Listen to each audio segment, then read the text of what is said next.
जी क्या भीड़ को इस बात का अंदाजा है दीपक कि अन्ना हजारे को रिहाई के बाद एयरपोर्ट ले जाने की का प्लान है और वहां से उन्हें दिल्ली से बाहर भेजा जा सकता है?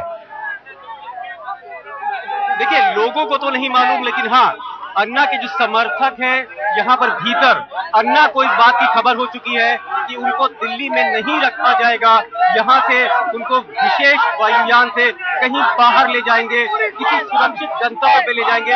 और इसीलिए अन्ना नहीं चाहते हैं, अन्ना चाहते हैं कि जो कुछ हो लोगों के सामने हो, समर्थकों के सामने हो। और वो चाहते हैं कि उनका जो अनशन है वो जेल में हो सकता है, वो जेल में ही जारी रखना चाहते हैं अनशन। और इसीलिए उन्होंने मना किया है कि वो बाहर रिहा नहीं होंगे। जेल के दरवाजे के भीतर, जेल की दीवारों के भीतर ही वो बेहतर है। दीपक, ये थोड़ा हाइपोथेटिकल सवाल हो सकता है आपसे। डीजी दफ्तर में वो कब तक चाहें तो बैठे रह सकते हैं, क्योंकि वो रिहा तो हो गए हैं। देखिए, अभी भी जो हमें यहाँ पर खबर मिल रही है वो ये मिल रही है कि उनको किसी तरह से मनाने के प्रयास हो रहे हैं। उनको जितने प्रशासनिक अधिकारी हैं उनको मनाना चाह रहे हैं अन्ना हजारे को कि वो मान जाए, लेकिन अन्ना हजारे अडिग हैं अपनी बातों को लेकर, अपनी मांग को लेकर। और अन्ना की यही खासियत है कि वो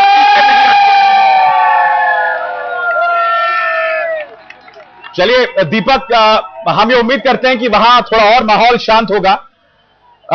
दीपक, मैं आपसे ये भी जानना चाहता हूं, क्या प्रशासन को कहीं ना कहीं जहन में एक ये डर सता रहा है कि कहीं ये लॉ एंड ऑर्डर का प्रॉब्लम ना बन जाए, क्योंकि धीरे धीरे उनके समर्थक उग्र हो रहे हैं, हालांकि एक नियंत्रण जरूर है उनके लहजे में। देखिए, समर्थकों ने किसी तरह से अभी तक अनुशासन को बरकरार रखा है, कोई तोड़फोड़ नहीं हुई, कोई हिंसा नहीं हुई। लेकिन भीतर जेल के अंदर हजारों ऐसे बंदी रक्षक हैं जो अन्ना के समर्थन में आ रहे हैं। और ये जो समर्थन है जेल के भीतर बंदी रक्षकों का, ये सरकार के लिए, जेल प्रशासन के लिए एक बहुत बड़ी चुनौती बन रहा है। अभिधार, यही सबसे बड़ी चुनौती है कि जेल को भी सुरक्षित नहीं मान पा रही सरकार। दीपक, मेरे साथ आप बने रहे हैं। संजय निरुपम हमारे साथ मौजूद है। संजय जी, अगर आप अभी भी ये कहें कि इसमें केंद्र सरकार की खराब प्लानिंग नहीं है, राइट फ्रॉम उनको हिरासत में लेने से लेकर और फिर शाम को यू टर्न लेने को लेकर, तो मेरे ख्याल से हम अभी सर ये मुझे बात समझ में नहीं आती है। ऐसी कई गिरफ्तारियां होती हैं, गिरफ्तारी के मगर ऐसी गिरफ्तारी हमने आज तक नहीं देखी। एक मिनट सुनिए ना, ऐसी कई बार गिरफ्तारियां होती हैं जो घंटे भर बाद गिरफ्तार करके छोड़ भी दिया जाता है। तो क्या वो यू टर्न है?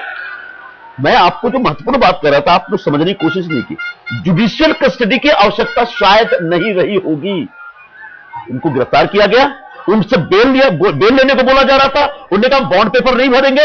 वहां पे शायद बातचीत को खत्म की जा सकती थी, पूरे विवाद को खत्म किया जा सकता था। उसको आगे लेके जाना शायद गलत हो गया।